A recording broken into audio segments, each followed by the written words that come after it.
Nessa, então.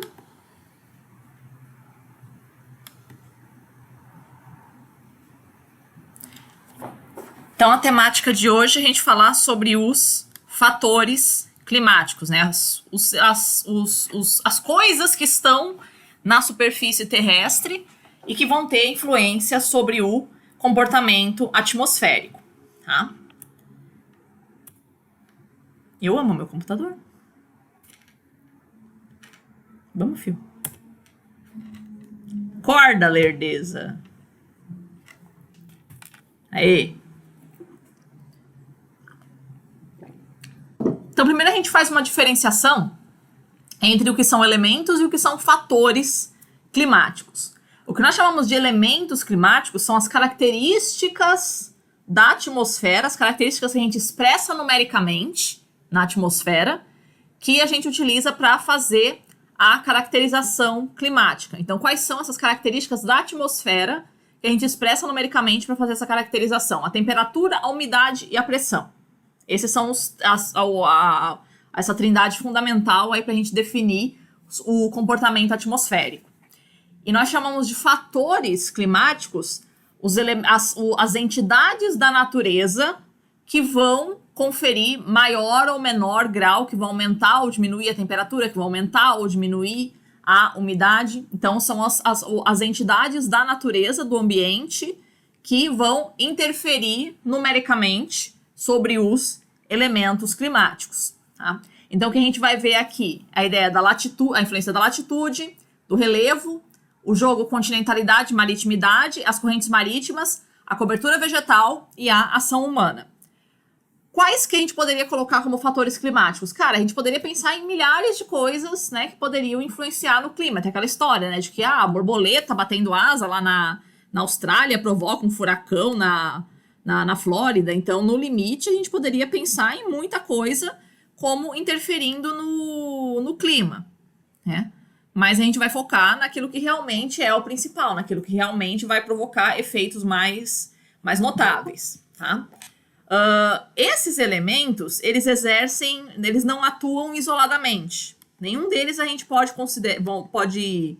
estudar eles isoladamente, do tipo, a latitude ela não tem uma influência numa única direção, do tipo, se você tá na região tropical, você vai ser uma região quente. Não necessariamente, tá? Porque você estando numa região tropical, você pode estar numa cadeia de montanhas que vai reduzir a sua temperatura, tá? E aí você vai ter que ver qual vai ser o saldo desse jogo, né? Um fator atuando para aumentar a temperatura, outro fator atuando para diminuir, tá?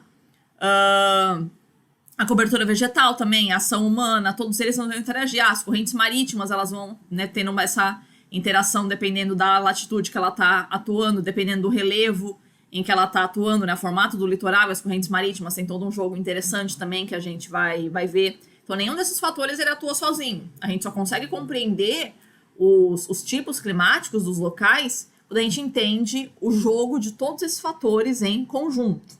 Tá? E aí que complica a nossa vida, mas a gente tenta. Tá? O fator primordial para a gente definir os tipos climáticos é a latitude, tá? Que vai ter relação aí com a curvatura da Terra, esse jogo da curvatura da Terra e a quantidade de sol que vai incidir sobre cada região da Terra. Então, qual é a definição que a gente tem de latitude? É a diferença medida em graus entre qualquer ponto da superfície da Terra e a linha do Equador. A gente imaginando a linha do Equador como essa linha que vai pegar a circunferência máxima da Terra, tá? Então, é a distância que você tem medida em graus do Equador até o polo. Então, se você pegar o Equador com o centro da Terra e pegar imagina uma linha, né, ligando a superfície terrestre, né, na região equatorial, nessa circunferência maior da Terra, indo até o centro da Terra e fazendo um ângulo com o polo. Então, você vai ter um ângulo de 90 graus aí, perceberam? É o ângulo do polo em direção ao Equador, você vai ter um ângulo de 90 graus. Então, a sua latitude vai ser algum ponto entre esses 90 graus. Tá? Ou você está no Equador, ou você está no polo, ou você está no meio do caminho. Tá? Então, a gente convenciona que a latitude 0 seria o Equador, e a latitude 90 é o polo, que é onde você faz esse ângulo de 90 graus entre o Equador e o centro da Terra. Isso para o norte e para o sul. Você pode expressar a latitude também com sinal de positivo ou negativo. A gente, imaginando a Terra como um plano cartesiano, você convenciona que o norte é o valor positivo, é o que está para cima, e o sul é o valor negativo, o que está para baixo. Tá? Só para diferenciar em cálculo, em planilha, a gente utiliza muito mais o valor como positivo e negativo do que com norte e sul. Tá? Ele é o fator primordial, é o fator climático primordial, a latitude, porque ele é o primeirão que vai definir a quantidade de insolação, a quantidade de energia que cada porção da Terra vai receber. Tá? Então, em função da inclinação dos raios solares, que vai ser uma relação entre esse jogo da curvatura da Terra e da inclinação do eixo da Terra, então, dependendo da época do ano, você vai estar recebendo mais insolação ou menos insolação. Tá? Indiretamente, mas é indiretamente pelo não múltiplo, assim, é quase que diretamente. A latitude também vai influenciar na precipitação e na pressão. Então, a gente também tem zonas da Terra que você tem uma incidência maior de precipitação e outras menores, e outras incidências maiores de pressão, campos de pressão mais elevados e campos de pressão menos elevados. Isso também tem uma boa relação com a latitude. Tá? Isso a gente vai ver ainda ao longo do semestre. Mas o primordial, né, o elemento climático que a latitude mais afeta bem diretamente é a temperatura, porque vai fazer esse jogo com a iluminação que cada região da Terra vai ter. Em que a latitude vai influenciar a quantidade de energia que cada local da Terra recebe? Essa aqui que é a questão, tá? Vamos imaginar aí uma lanterna. Então, a gente tem a mesma lanterna, tá? Então, essa representaria aí um raio de sol. Então, dependendo da inclinação que você faz com a lanterna, você vai ter que a área iluminada por ela pode ser maior ou menor. Então, quanto mais perpendicular a lanterna estiver sobre a superfície, menor é a área que ela vai estar iluminando. Tá? E quanto mais inclinada, maior vai ser a área que ela está iluminando. Só que, tipo, é a mesma lanterna, é a mesma quantidade de luz que tá incidindo, tá? Então, se eu tenho a mesma quantidade de luz, a mesma quantidade de energia espalhada por uma área maior, então cada centímetro dessa área vai pegar uma quantidade menor de energia. Então, tipo, vamos supor que aqui eu estou iluminando no lado esquerdo, eu estou iluminando 2 centímetros quadrados e do lado direito eu estou iluminando 10 centímetros quadrados. Então, aquela lógica da boca de fogão, assim, você coloca uma panela grande e uma panela pequena. Qual que aquece mais rápido na mesma boca? É a panela pequena. Então, quanto menor a área que você está iluminando, mais concentrada vai estar a energia. Tá? Então, quando você tem isso aplicado à Terra, vamos ver, eu saí aqui para vocês verem. Vou mostrar aqui.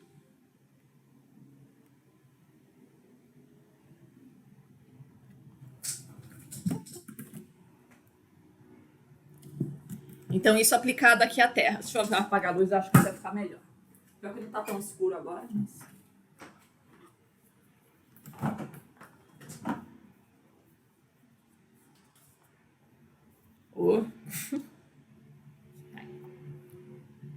Ó, se eu pego a lanterna aqui, ó, sobre o Equador, essa é a área que eu tô iluminando. Aí o mesmo raio de sol aqui, ó, ilumina a região polar, ó, percebam que ele vai iluminar uma área bem maior. Perceberam? Tá? Então, quanto maior a minha latitude, maior a quantidade de área que o mesmo raio solar vai estar iluminando. E isso variando com a estação do ano também. Se eu pego aqui o verão do hemisfério sul. Meu verão do hemisfério sul não tá tão verão assim, peraí. Aí eu preciso de um globo novo, gente. Quem achar uma promoção de globo na Black Friday? Ó, se eu tenho aqui, ó, o mesmo raio de sol aqui, ó, que ele tá incidindo no hemisfério sul, e o que ele estaria incidindo aqui no hemisfério norte. Percebam que é uma área muito maior, tá? Então esse jogo também, a mesma coisa acontece com relação as estações do ano. Então, quando você tem numa estação do ano que o hemisfério está mais inclinado, então a quantidade de energia por área que ele vai estar recebendo é menor. Então, isso é que seria, né, a explicação aí desse jogo de inverno e verão. Então, eu teria o verão na época que eu estou menos inclinado em relação ao Sol, então eu recebo mais energia por área. O inverno é quando eu tenho menos energia sendo recebida por área, tá? Então, é isso que faz a latitude ser esse fator primordial aí para definir a quantidade de energia que cada porção da Terra vai receber. Então, é um jogo entre a inclinação do eixo da Terra e a curvatura da Terra. Ok?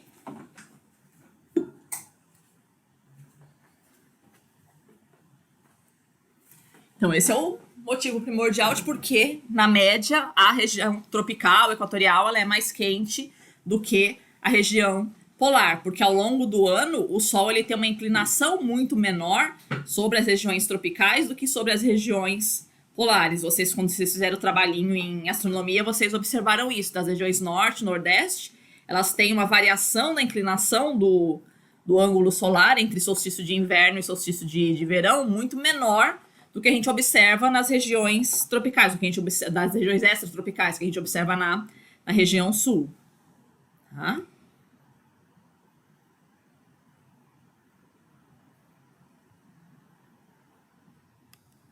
Ok? Então, seguindo aqui. Quem me chama?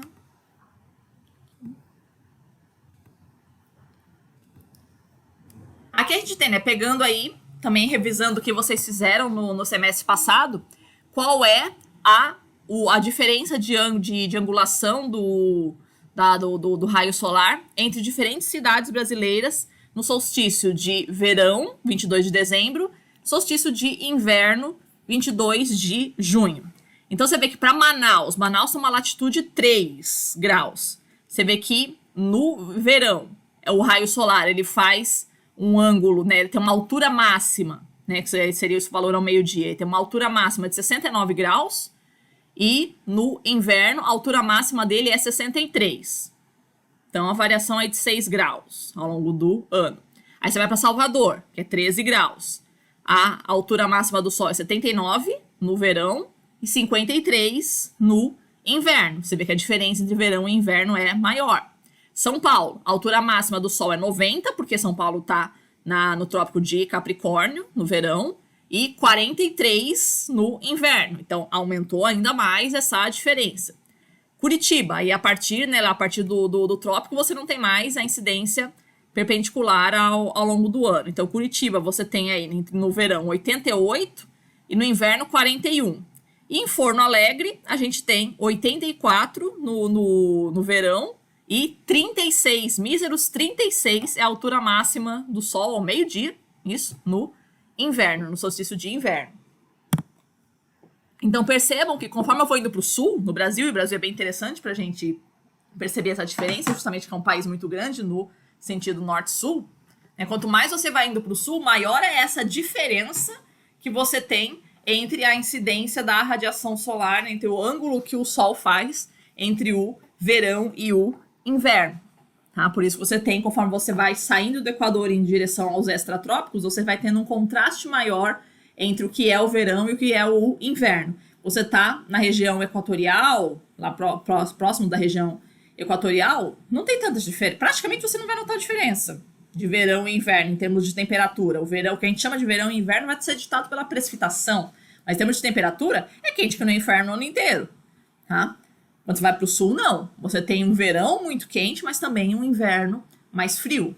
Tá? Então você tem esse contraste entre o verão e o inverno. Tá? O que vai acontecer, então, isso em termos globais? Né? A região equatorial da Terra, ela mais recebe energia do que perde.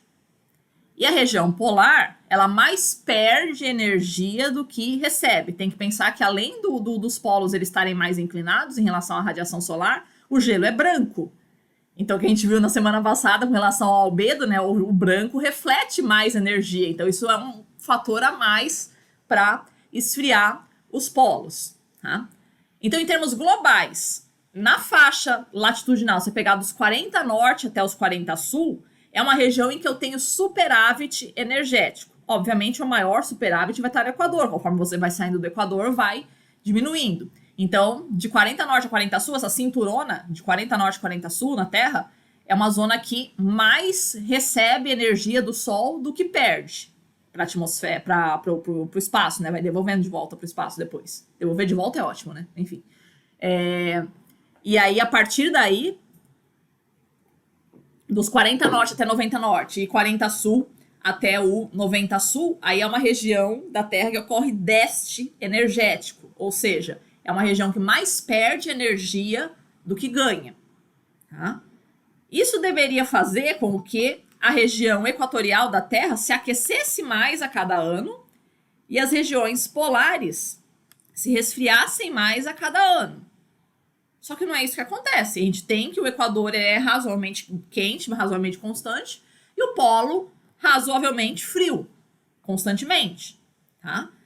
Então, essas regiões que têm superávit energético na Terra, o que elas fazem? Elas transferem energia para essas regiões que têm déficit. Então, a atmosfera se movimenta, né? Então você tem as massas de ar, né? Toda a circulação atmosférica e toda a circulação oceânica vai redistribuindo essa energia pelo planeta. Então, onde tem mais energia, você tem massas de ar, você tem correntes marítimas que vão levando essa energia em direção ao polo, de tal forma que a região equatorial não fica assim tão quente e o polo também não fica assim tão frio, né? Para justificar o fato de que ele está sempre perdendo energia ao polo e o Equador está sempre ganhando energia, tá? Então, o que a gente vai ter é que você vai conseguir distinguir na Terra, poderia fazer muitas divisões, tá, gente? O que a gente coloca aqui é a divisão clássica que foi feita pelo Aristóteles, né, do que seriam as 3 grandes zonas climáticas da Terra.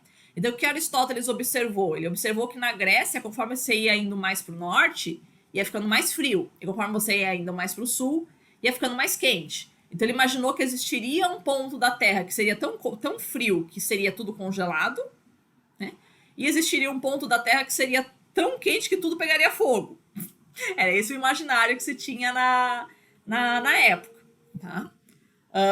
Então, a gente tem essa divisão clássica feita pelo Aristóteles aí de 3 grandes zonas climáticas da Terra, sendo divididas aí pelos paralelos notáveis, que são o Equador, os trópicos e os círculos polares. Então, qual é essa divisão aí? A gente teria, então, né, entre os trópicos, ou seja, nas regiões da Terra em que existe a possibilidade, existe a ocorrência de Sol perpendicular em alguma época do ano. Então, isso vai do Trópico de Câncer até o Trópico de Capricórnio. Então, nessa região da Terra, nós chamamos de zona tropical. Ou existe a nomenclatura também de zona intertropical, que significa entre os trópicos. Mesma coisa, tá? Tanto faz o nome que vocês forem usar, tá? Evita falar, né, eu vejo a galera falando zona tropical do norte e zona tropical do sul. Evita falar isso porque, tipo, quando você... Tudo bem que tem, né, uma parte no norte e outra parte no sul, mas, tipo, quando você cruza o Equador, você não tá saindo de uma zona e indo para outra. Na hora que você cruza, você tá no norte, você cruza o Equador e vai pro sul, você continua na zona tropical. Né? Então, que sentido tem a gente falar, né, zona tropical do norte e zona tropical do sul, se só tem uma? Que é um contínuo, já que o Equador é uma linha imaginária, vamos dizer assim. Então, zona tropical. Simples, não precisa falar zona tropical do norte e zona tropical do sul. Ok, então essa é a zona que você tem incidência perpendicular do Sol em alguma época do ano, é a zona mais quente da Terra. Aí a gente tem depois, entre os trópicos e os círculos polares, você tem as chamadas zonas temperadas, aí sim você tem uma no norte e uma no sul, tá? Então, do Trópico de Câncer até o Círculo Polar Ártico, a zona temperada do norte. E do Trópico de Capricórnio até o Círculo Polar Antártico é a zona temperada do Sul. É a região da Terra em que não existe mais incidência do Sol perpendicular em nenhum dia do ano, mas também não existe nenhum dia de 24 horas e nenhuma noite de 24 horas em nenhum dia do ano, tá? Então sempre você vai ter, né, o Sol, né, um período de claro e um período de escuro, variando aí a duração com as estações, mas sempre tem um período de claro e um período de escuro a cada ciclo de 24 horas, tá? Também evite falar, que é uma nomenclatura que está em desuso, a gente fala a zona temperada. A gente ainda usa isso, mas a gente está tentando tirar, é um erro que nós professores cometemos também, mas a ideia é que a gente evite falar essa zona temperada, porque temperado é salada, né? Então não é uma nomenclatura tão científica assim, tá? A gente fala hoje em dia mais latitudes baixas, latitudes médias e latitudes altas, para tentar tirar esse nome de temperada, tá? E aí, por fim, a gente tem as zonas polares, né? Então, além do Círculo Polar Ártico até os 90 norte, além do Círculo Polar Antártico até os 90 sul, a gente tem a Zona Polar do Norte e a Zona Polar do Sul, que são as regiões da Terra em que existe, pelo menos uma vez no ano, o dia de 24 horas no verão, né? E a noite de 24 horas no inverno, tá? Uma vez por ano nos círculos polares, conforme você vai avançando em direção ao polo, isso vai sendo mais dias ao longo do ano, tá? Essas são as zonas mais frias da Terra. Então, qual que é a diferença de energia que nós vamos ter em cada uma dessas zonas? Então, a zona intertropical é uma zona que tem um superávit energético permanente ao longo do ano, ou seja, mesmo no inverno, a zona tropical recebe mais energia do que perde. Tá? Os mecanismos de perda de energia dela, ela tem uma região que tem bastante água, uma atmosfera uma troposfera mais espessa. Então, os mecanismos de perda de energia dela são menos eficientes do que do restante do planeta. Tá? Então, a zona tropical, né, mesmo no inverno, ela tem superávit energético. Então, superávit energético que dura o ano todo. A zona temperada, ou melhor dizendo, né, as latitudes médias, elas têm um superávit energético sazonal, ou seja, somente no verão. Sazonal significa por estação do ano. Então, no inverno, a região das latitudes médias, ela mais perde energia do que ganha, né? E no verão, ela mais ganha do que perde. Então, depende da época do ano. Isso significa sazonal. E, por fim, a zona polar é uma zona que tem um permanente déficit energético, ou seja, mesmo no verão, ela mais perde energia do que ganha, tá? Lembrando, né, que isso não é, isso é por área, né, porque na prática não tem nenhuma região da Terra ganhando nem perdendo energia, né, sempre onde tem mais energia vai estar redistribuindo isso, né, via massas de ar, via correntes marítimas, essa energia está sendo redistribuída pelo planeta. Ok? Então, isso é o basicão com relação à latitude. Agora a gente vai para o relevo. Qual é a função primordial do relevo? Qual é o atributo primordial do relevo para sua influência sobre o clima? É a questão da altitude, né? A diferença que você tem em relação ao nível do mar. Então, a gente já é senso comum isso, que quanto mais você vai subindo em altitude, vai ficando mais frio, tá? E por que vai ficando mais frio conforme você vai subindo em altitude? Porque a atmosfera ela se aquece de baixo para cima, então não é o Sol que aquece a Terra, o Sol manda energia e a atmosfera vai transformar, vai reirradiar essa energia recebida do Sol no infravermelho distante. É esse infravermelho distante que vai aquecer o planeta. Então, como a atmosfera ela é mais concentrada aqui embaixo, né, tanto a quantidade de gases quanto a quantidade de água que tem na atmosfera é mais concentrado próximo da superfície por conta da gravidade, então essa região que tem mais matéria na atmosfera, então essa região que tem menor dissipação de energia. Ela é menos eficiente para dissipar energia, então ela concentra mais energia embaixo. Conforme você vai subindo em altitude, a atmosfera é mais rarefeita, ou seja, tem menos gás e tem menos água. Então é mais fácil para energia escapar, então resfria mais. Tá? Então, esse é o que torna as altitudes mais frias. Então, conforme eu vou subindo a serra, vai ficando mais frio. Tá? Quanto? né, existe uma taxa que nós chamamos de gradiente adiabático médio. O que significa isso? Gradiente significa diferença. Toda vez que vocês virem em climatologia, essa palavra gradiente significa diferença. Adiabático significa assumindo que uma parcela de ar que está dispersa na atmosfera não troca energia com as suas parcelas vizinhas. Na prática, isso não existe, né? É um estado teórico, mas vamos imaginar isso, né? Uma parcela de ar que ela não troca energia com as suas parcelas vizinhas, ou seja, todo o resfriamento que ela sofre se deve unicamente pela dispersão de energia dentro dela mesma, tá? Então, essa diferença de temperatura que a gente tem, né, conforme a gente vai subindo em altitude, é de 0,6 graus negativos, ou seja, embaixo está mais quente do que em cima. Então, 0,6 negativos a cada 100 metros, ou, se você preferir, 6 graus por quilômetro, que dá no mesmo. Tá? Então, a cada 100 metros que a gente vai subindo, a gente vai, em média, reduzindo 0,6 em relação à temperatura que a gente teria na superfície. Tá? Então, esse é o fator, o fator primordial aí para definir sobre o elemento temperatura, né? O que o relevo faz com a temperatura.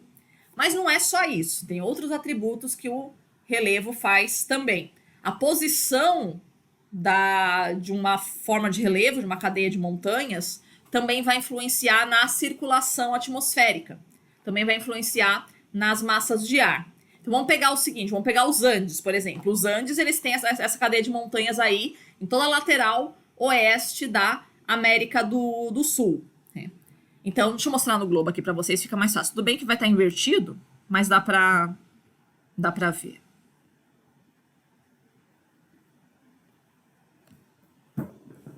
Ó. Pegando aqui os Andes. Então, pega toda essa lateral oeste aqui da América do Sul. Então, uma massa de ar que venha do Pacífico, ela não consegue passar os Andes. Mas eu falei que foi o cachorro, o gato, alguma coisa assim que passou por aí. Acontece. Bom, então, onde é que... Ai, meu globo. Eu preciso de um novo.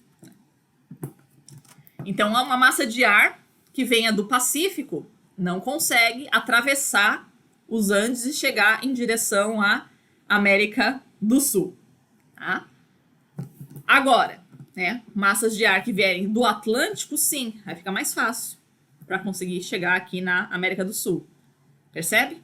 Então, a gente vai ter pouca penetração de massa de ar do Pacífico, não significa que não exista, só é mais rara, tá? Então, isso dificulta a chegada de massas de ar do Pacífico, mas facilita massas de ar chegando do Atlântico, aqui na América do Sul. Tá? Um outro exemplo interessante que a gente tem também é o Himalaia. Aqui. A luz está pegando bem? Deixa eu sair do... Pior que não dá. A luz está sempre me acompanhando. Então, a gente pegar o Himalaia aqui na Índia, o que vai acontecer? Ele vai dificultar a subida de massas de ar aqui do Índico em direção a esse interiorzão da Ásia. Ele vai fazer esse efeito de muro, assim mesmo, de bloqueio mesmo. Então, essa região aqui atrás do Himalaia, ela vai ser bem mais seca do que essa região. A Índia é super úmida, porque ela vai ser atingida, né, por essas massas de ar aqui do Pacífico. Tá? Mas aí não consegue passar o Himalaia, então aqui atrás do Himalaia é super seco. Então, a mesma coisa vai acontecer aqui nos Andes também. Tá? Então, a gente tem que esse litoral aqui do Chile, do sul, não do norte. O sul do Chile é super chuvoso, enquanto que para trás da cordilheira, Patagônia e tal, é super seco. Porque não chegam essas massas de ar úmidas aqui do Pacífico. Tá?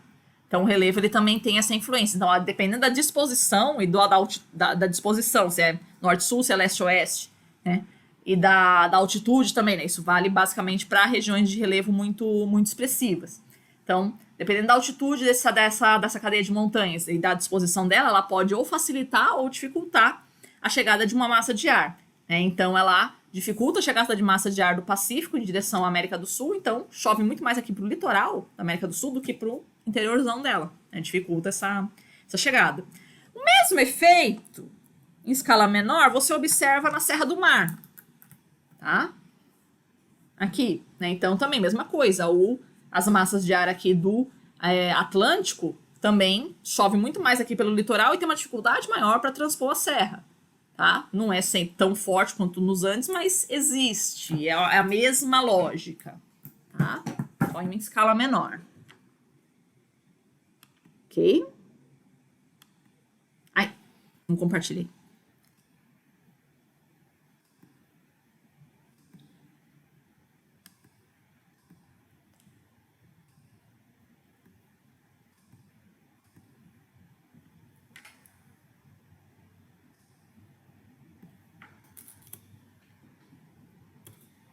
I love you, my computer. Vai, demônio! Aí. A orientação da montanha ou da cadeia de montanhas, tá? Vai dependendo da época do ano, dependendo do horário, você pode receber mais ou menos energia. Então, uma montanha de face leste, ou seja, se você está na face leste da montanha, você vai pegar mais sol pela manhã e vai pegar mais sombra pela tarde. Se você está na face oeste, é o contrário. Aqui na costeira, né, a gente pega mais sol pela tarde, porque o morro ele tá aqui no nosso leste. Então, a gente não pega sol de manhã, a gente pega sol aqui à tarde. Delícia nessa época, né? Ok. Aí, se você tá na vertente norte ou na vertente sul, é um pouco mais complicado, mas como vocês fizeram o trabalhinho em astronomia, vocês vão se lembrar disso. Se você tá na face norte de uma montanha, né, vocês vão se lembrar, se você estiver no hemisfério norte, tá, você vai ter que a face norte no hemisfério norte, ela é mais iluminada no verão. Tá? Porque é isso, né? O verão deles aí significa que o sol está para o hemisfério norte, então você vai ter que de manhã e de tarde o sol vai pegar na vertente norte. Ao meio-dia vai estar para sul, ok, mas é uma duração pequena ao longo do dia. A maior parte das horas do dia o sol vai estar pro norte, tá? Então, se você estiver no hemisfério norte, né? Você vai, e numa vertente norte, você vai pegar sol no verão e sombra no inverno. Delícia, né? Você fica mais quente quando tá quente, você fica mais frio quando tá frio, tá? E aí, ao contrário, se você estiver numa vertente sul, estando no hemisfério norte, aí sim, aí você vai pegar mais sol no inverno e mais sombra no verão. Aí você equilibra mais. Para o hemisfério sul, ao contrário. Então, é o que eu te interessa aqui. Você estando no hemisfério sul, a vertente norte é a que vai ser a mais iluminada ao longo do ano todo, vamos dizer assim, na média, tá? Mas pro verão, não. Pro verão, você vai ter o sol mais posicionado pro sul, então a vertente sul vai ser mais iluminada no verão. Então, você estando aqui no hemisfério sul, estando numa vertente sul, você vai pegar sombra no inverno e sol no verão. É aquele inferno que a gente já tinha visto pro hemisfério norte, tá? Regra prática. Como é que você vai escolher a sua casa? Isso é muito, muito utilizado dentro da engenharia e tal. Na hora de você escolher, né, como é que você vai construir a casa. Como é que você vai escolher a sua casa. Isso influencia também no preço do aluguel e no preço de venda da casa. Tá? Sempre escolha a casa com face oposta ao seu hemisfério. Você está no hemisfério sul? Você tem que escolher uma casa que tenha face norte. Aliás, o que é face da casa? Ou face da vertente. A gente chama de face da casa a parte da casa que tem a maior quantidade de janelas e portas. Ou seja, mais aberturas para o ambiente. Tá? Que é para onde você vai receber a maior quantidade de energia. Tá? Então, você estando no hemisfério sul, né, você pegando uma casa face norte, significa que você vai pegar menos sol no verão e mais sol no inverno. Então, você gasta menos, tanto com aquecimento quanto com resfriamento. Tá? Se você pega uma casa face sul, no hemisfério sul, você vai pegar sol no verão, mas você não vai pegar sol no inverno. Tá? Isso em Floripa é uma combinação altamente mortal, né, por causa da umidade. Eu sei porque quando eu vim aqui para Floripa, eu morei 7 anos 7 anos. Uma casa face sul. Mas, tipo, não era sudoeste, não era sudeste, não era sul-sudoeste. Era sul mesmo, direto, assim, né? Cara, era muito mofo. Era muito, mas assim, muito mofo, assim. Face sul, de frente pro mar. A pessoa mora em São Paulo a vida inteira, quando vem pra Florianópolis, quer morar de frente pro mar e nem olha qual é a direção da... qual é a vertente da casa, qual é a face da casa. Parabéns, depois reclama que tem mofo, né? Enfim, 20 anos de geografia pra fazer uma M dessa quando chega em Florianópolis, né? É o momento rasgo diploma, assim, mas ok. Já não moro mais lá.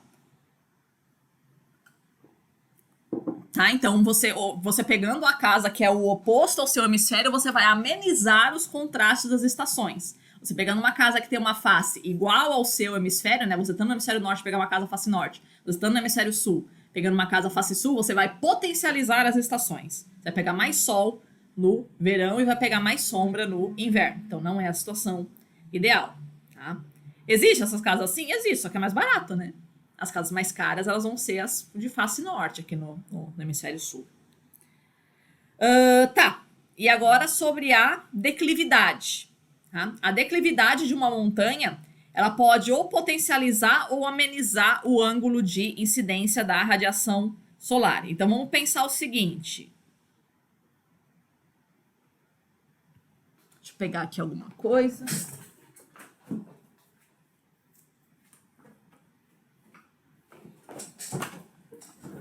Pegar assim, né? Quando a gente fala, o Sol está incidindo perpendicularmente,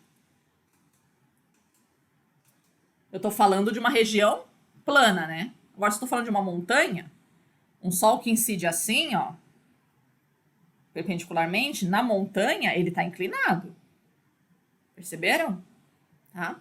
Então, a época mais quente do ano, quando você está numa montanha que está inclinada, não é a época em que o Sol está na perpendicular.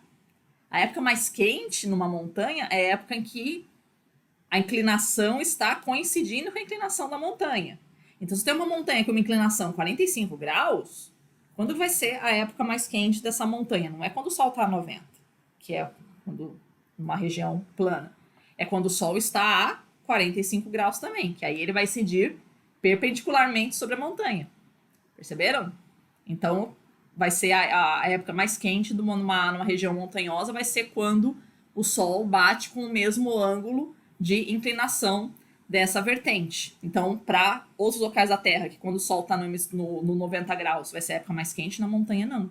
Vai depender dessa inclinação. Vai ser quando o Sol faz 90 graus com a montanha, que é quando ele tem, né, essa inclinação aí com o mesmo valor numérico na inclinação da montanha.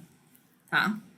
Isso vai fazer com que as diferentes montanhas do globo seja uma salada, uma loucura de diferenças de inclinação, de períodos do ano que você tenha maior insolação ou menor insolação e com isso mais chuva ou menos chuva. Tá? Isso que explica porque que, por exemplo, dentro de uma mesma região montanhosa, você tem tipo, um valezinho que é super fértil e tipo dali 10 quilômetros ninguém consegue plantar nada porque não dá nada porque é super seco, tá? Então, dentro de uma região montanhosa, você tem uma variedade climática imensa. Você pega dentro dos Andes, dentro das rochosas, dos Alpes, qualquer montanha que você pense aí no mundo, a diversidade climática é muito grande, né? Poucos quilômetros que você anda, você tá numa unidade climática completamente diferente, por causa desse efeito, porque são diferentes, cada montanha tem a sua inclinação.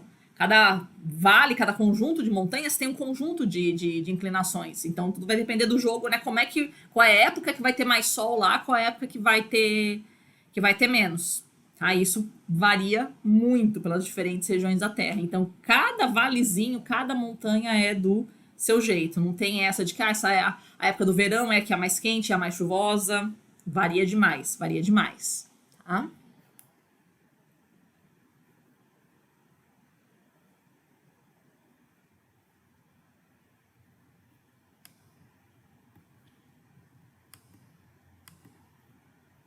Ok? Agora os chamados efeitos de barlavento e sotavento. O que seria isso? Tá? qual é o lado que está favorável à subida do vento e qual é o lado que está favorável à descida. O lado da montanha, ou da serra, ou da cadeia de montanhas, que está favorável à subida do vento, de onde o vento vem, né, na direção de onde o vento está vindo, isso é o que a gente chama de barlavento. A região da montanha, que é o contrário da região onde o vento está chegando, a gente chama de sotavento. Tá? Então, o que acontece? O vento vindo aqui, ó, dessa região mais úmida aqui da direita, vamos imaginar aqui, ó, a massa de ar tá vindo aqui do lado direito da figura. Então, ela bate na montanha e, obviamente, ela não consegue atravessar a montanha, essa massa de ar. Então, o que ela vai fazer? Ela tem que subir. Né? Conforme vai batendo esse vento vai subindo. No que ele vai subindo, esse vento tem água, né? E ele vai se condensar, essa água vai se condensar conforme vai subindo, vai formar nuvens e vai formar chuva. Né? Então, a vertente a barlavento, ela vai ser mais chuvosa. Ao contrário, quando eu tô na vertente a sotavento, do outro lado, primeiro, tudo que tinha que chover já choveu, do outro lado. E segundo, que o vento ele está descendo. Lembra, o ar descendente, ele desfavorece a formação de nuvens, tá? Porque quando o ar desce, ele está chegando em regiões da atmosfera que são mais quentes, então a mesma quantidade de vapor que tiver na atmosfera não é suficiente para saturar. Isso a gente vai ver daqui umas 2 aulas, tá? Mas essa é a ideia. Então, tipo, o lado de barlavento, da montanha, ele vai ser mais chuvoso e o lado A, sotavento, ele vai ser mais seco. Certo? Porque o ar ele é forçado a subir do lado do barlavento, então formando nuvens, e ele é forçado a descer do lado do sotavento, então isso desfavorece a formação de nuvens. Essa chuva, a gente vai ver também daqui a 2 aulas, mas já dando spoiler, essa chuva que forma aí na vertente a barlavento, nós chamamos de chuva orográfica, né? Porque é a chuva formada, induzida por uma barreira de relevo, tá? Isso atua na inversão térmica também, né? Porque esse ar aqui que ele vai descendo, ele pode estar mais friozinho. Isso no inverno, esse ar descendente, ele é mais frio. Então, acumula o ar mais frio ali no vale. Então, isso favorece a inversão térmica. Tá? Mas o efeito mais notável, realmente, são as chuvas orográficas. Que é o que é super marcante aqui na Serra do Mar, no Brasil. Tá? Você tem que todo o litoral brasileiro é extremamente chuvoso. Tá? Por vários fatores isso. Primeiro porque tá no litoral, ok? Segundo porque tem uma corrente marítima quente. E terceiro por causa da serra, né? A serra faz esse efeito de barrar a chuva. Tá? Cidades mais chuvosas que a gente tem no litoral brasileiro, elas estão no litoral do estado de São Paulo.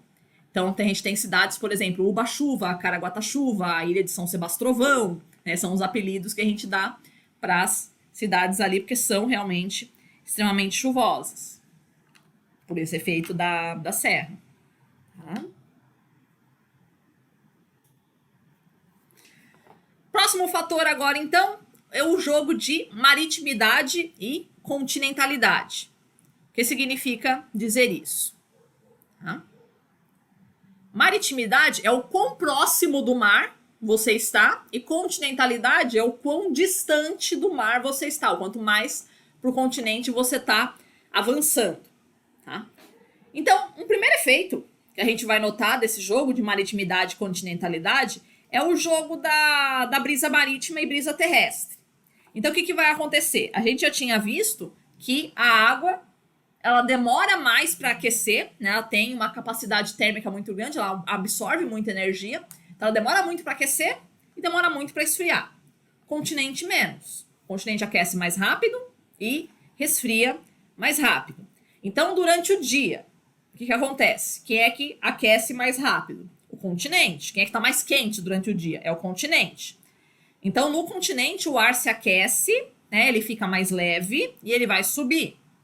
Em contrapartida, o ar que está sobre o oceano, ele está mais frio, então ele está mais pesado, ele está mais denso, então ele vai descer. Então, eu tenho uma pressão mais alta, né, uma quantidade, uma concentração de ar mais alta sobre o oceano e uma pressão, então, mais baixa sobre o continente. A gente vai ver isso na aula de pressão. O vento sempre sopra da alta para a baixa pressão, de onde tem mais ar para onde tem menos ar. Então, o vento vai soprar do oceano em direção ao continente, que é o que a gente chama de brisa marítima, que acontece durante o dia, tá? E aí, à noite, ao contrário. De noite, o mar pegou toda aquela energia ao longo do dia, ficou se aquecendo todo ao longo do dia. Então, o mar, ele tá mais quente do que a terra. A terra se resfria muito rápido, tá? E aí, então, o ar que está sobre o oceano é o ar que vai subir, que ele está comparativamente mais quente. O ar que vai descer é o ar que está sobre o continente. Então, gerando uma alta pressão no continente, uma baixa no oceano. O vento vai soprar sempre da alta para baixa, então ele vai soprar do continente em direção ao oceano. É a chamada brisa terrestre, que é o que a gente chama de maral e terral, né? Esses dois ventos diferentes aí, né? Quando eles são provenientes do mar e são provenientes da terra, tá? Lembrando, e quando a gente fala noite e dia, climatologicamente, a gente está acostumado a pensar que noite é das 6 da noite até as 6 da manhã e dia das 6 da manhã até as 6 da noite, grosso modo, assim. Climatologicamente não funciona bem assim. Por quê? Porque as diferentes superfícies, elas demoram algumas horas para responder a um superávit ou a um déficit energético. Como assim? O Sol nasce às 6, vamos imaginar. Mas eu não tenho que esse mecanismo começa às 6 da manhã. Isso demora algumas horas para responder. Então, a brisa marítima, ela começa a soprar, assim, lá pelas 9 da manhã. Que é onde você vai começar a ter essa diferença, né, de um aquecimento maior no continente. Da mesma forma, ela se estende até as 9 da noite. O fato de que o sol se pôs não significa, a partir de agora, pronto, agora o continente já está mais frio do que o oceano. Não, isso demora algumas horas, né? Então eu vou até umas 9 horas da noite, mais ou menos, né, com brisa marítima, e vou até umas 9 horas da manhã com brisa terrestre, muito embora já tenha sol ali, muito embora já seja dia, das 6 até as 9, né? Mas o continente e o oceano demora um tempinho para poder responder essa mudança, tá? Então, dia, climatologicamente falando, a gente está falando desse jogo de energia, não é exatamente na hora que o sol vai nascer, a hora que o sol vai se pôr, se estende algumas horas depois. A gente observa isso também, a gente não viu isso ainda, mas a gente vai ver, né? O horário mais quente do dia. O horário mais quente do dia não é o meio-dia, percebe? O senso comum nos levaria a crer que sim, né? Que é o horário que o sol está mais perpendicular, mais próximo da perpendicular. Mas não é ao meio-dia o horário mais quente, é 2, 3 horas da tarde, né? Que é o horário que você já teve o maior acúmulo de energia ao longo do tempo. Então demora, né? Os sistemas da natureza demoram algumas horas aí para responder a essa maior quantidade de energia, tá? Bom, então o que caracteriza as zonas da Terra que são marcadas pela maritimidade, aquelas zonas da Terra que são mais próximas dos oceanos? Elas são, em geral, mais úmidas, né? E as áreas continentais, elas são menos úmidas. Quanto mais para dentro do continente, você tem menor umidade. Essa é a regra geral. A gente vai ver pontos da Terra com exceção, mas essa é a regra geral, tá?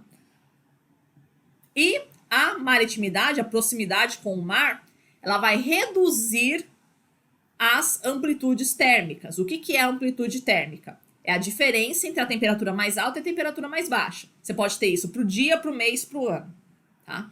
Sempre quando a gente está falando de amplitude térmica, assim, em climatologia, a gente está falando mais da amplitude térmica anual, ou seja, a diferença que a gente tem de temperatura entre o verão e o inverno, tá? Então, zonas da Terra que são mais próximas do oceano, via de regra, elas têm um verão que não é tão quente e um inverno que não é tão frio. Por quê? Porque a água vai armazenar energia. Então, quando é verão, tá batendo aquele sol desgramado, não vai pegar tudo isso na terra, na floresta e tal. A água vai roubar muito mais essa energia, tá? E vai liberar essa energia durante o inverno. Então, ela ameniza o inverno e ameniza o verão, tá? Quando você pega uma região mais continental, aí a coisa muda de figura. Se não tem água por perto para absorver, então é a areia, é a floresta, é a casa, tudo que vai absorver essa energia do ambiente. E no inverno vai pegar de onde? Do nada, porque não tem energia incidindo e não tem a água para liberar energia. Então fica um frio desgramento no inverno. Tá? Então, regiões da Terra marcadas pela maritimidade, você vai ter um verão mais ameno e um inverno mais ameno. Regiões marcadas pela continentalidade, aquele interiorzão da Ásia, assim, Canadá e tal, aí sim. Aí você vai ter, né, um verão bastante quente e um inverno bastante frio. Né? Eu tenho uma ampliação das amplitudes térmicas anuais. Tá?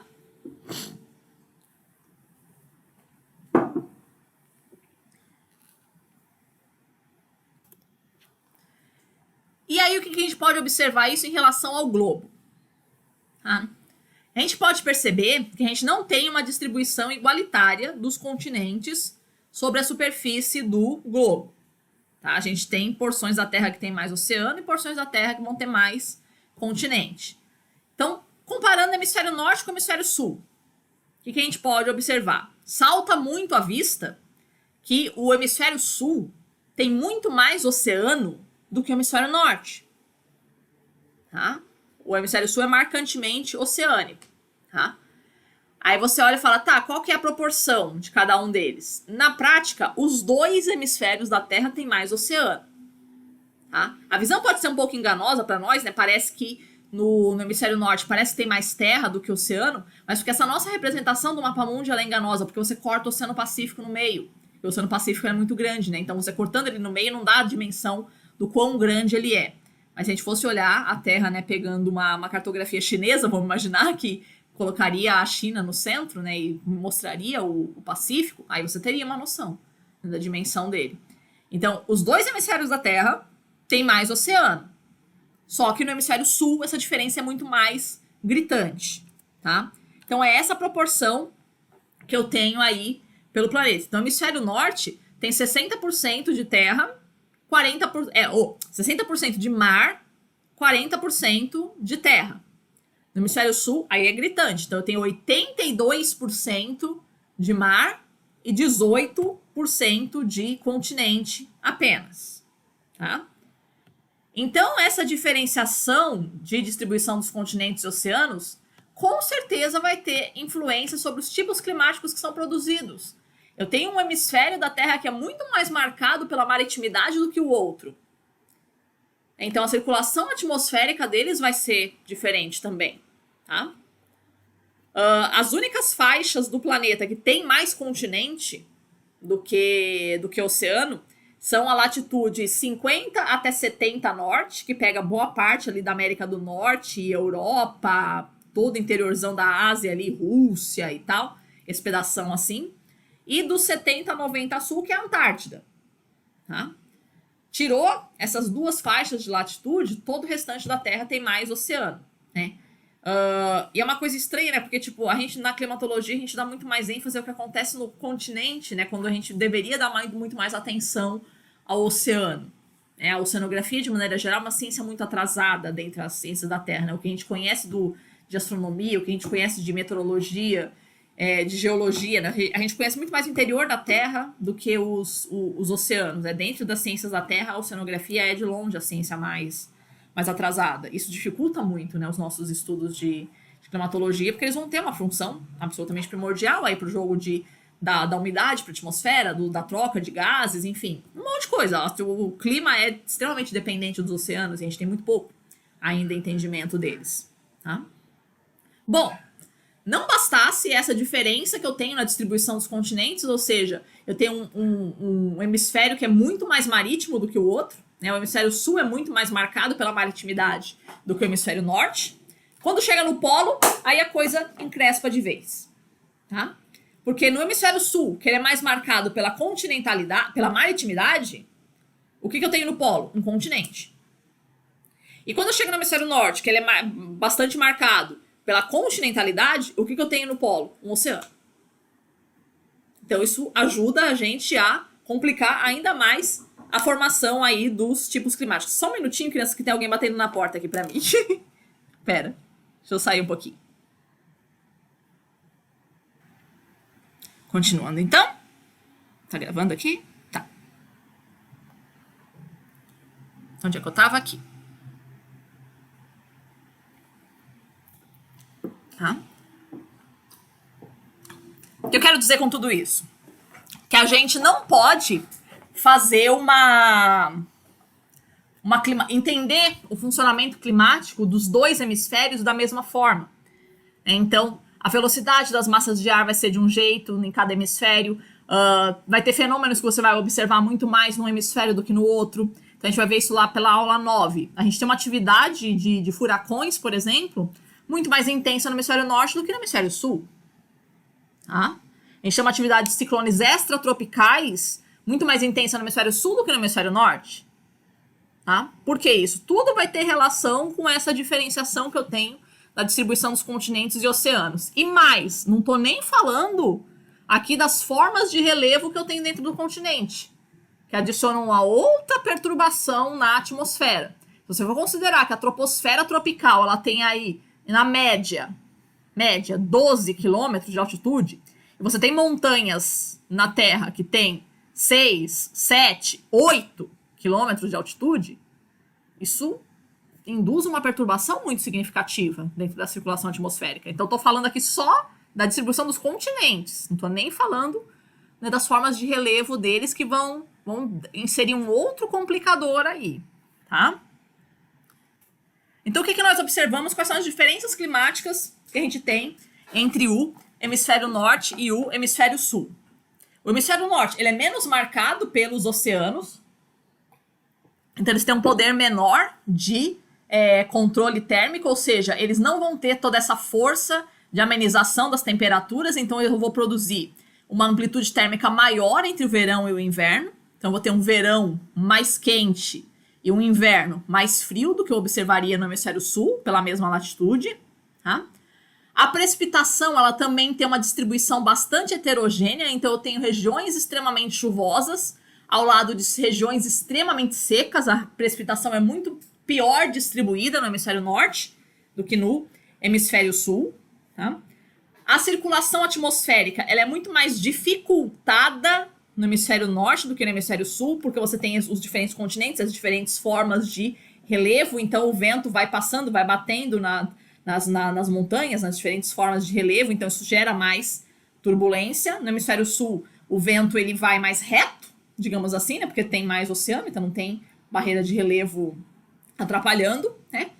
Mesma coisa para a circulação das correntes marítimas. A circulação das correntes marítimas ela é mais desorganizada no hemisfério norte, né? Porque começa uma corrente marítima e já bate num continente, aí desvia e bate no outro, e bate aqui, bate ali, tipo, não dá para você ter uma corrente marítima livrona correndo livre, leve e solta no hemisfério norte, tá? No hemisfério sul vai dar para fazer isso, tá? Então no hemisfério sul é tudo ao contrário. Eu tenho um controle térmico maior exercido pelos oceanos, ou seja, são eles que vão ditar o jogo energético, vão ser os grandes armazenadores de energia no planeta, tá? No hemisfério, quer dizer, tá? Eu tenho uma amenização da amplitude térmica, então o verão do hemisfério sul ele fica menos quente do que ele deveria ser se tivesse uma distribuição igualitária de continentes, e o inverno também mesma coisa, ele fica menos rigoroso, tá? A continentalidade em relação à precipitação, você vai notar muito pouco isso no hemisfério sul. Praticamente você não vai ter zonas do hemisfério sul que você vai poder dizer que são desérticas, que são secas por causa de continentalidade, né?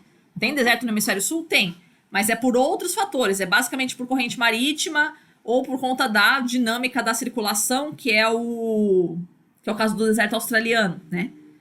Tá? Mas não, né? No hemisfério sul você não vai conseguir ter essa formação de desertos por continentalidade como a gente tem no interiorzão da Ásia, por exemplo. Tá?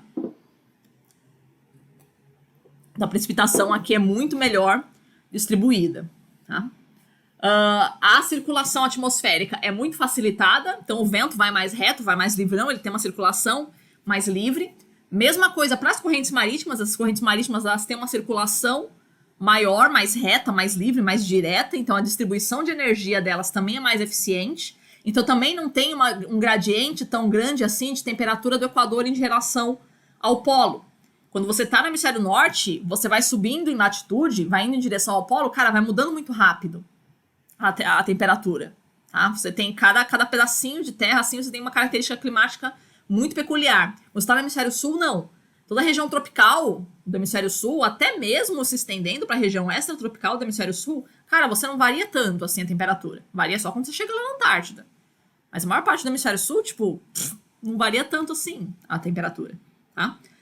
E uma coisa que o hemisfério sul tem, que o hemisfério norte não tem, tá? Circulações geofísicas circulares. Circulação circular é ótima, né? Mas pode ter circulação que é só... Né, tem circulação que não é circular? Não, né? Quando a gente fala circulação, é circular. Bom, enfim, né? A ideia de que existem, né, círculos geofísicos fechados, circuitos geofísicos fechados aqui no hemisfério sul. Quem são? Eu tenho a corrente circumpolar antártica, então uma corrente marítima. Tem uma corrente marítima que dá a volta na Antártida. Por quê? Porque a Antártida é isolada, a Antártida é solta, tem só oceano em volta dela. Então existe uma corrente marítima que fica dando volta na Antártida. E existem as correntes atmosféricas também, existe um jato polar que ele vai também dando a volta na Antártida. Então o que eu tenho? Tanto o oceano quanto a atmosfera da Antártida, elas são termicamente isoladas do restante do planeta. Lembra quando a gente estava falando de camada de ozônio? Que mesmo que seja produzido ozônio na região equatorial, ele não consegue chegar na Antártida no inverno, porque a corrente de jato vai estar mais fortalecida, que é aquele mecanismo ali que tem nas lojas e no ônibus, com ar-condicionado. Então, isso não existe no hemisfério norte, ou pelo menos não é tão eficiente. Tá? E corrente marítima circumpolar definitivamente não existe no hemisfério norte. Tá? Então, isso vai fazer o quê? Com que você tenha uma Antártida muito realmente isolada do restante do planeta termicamente.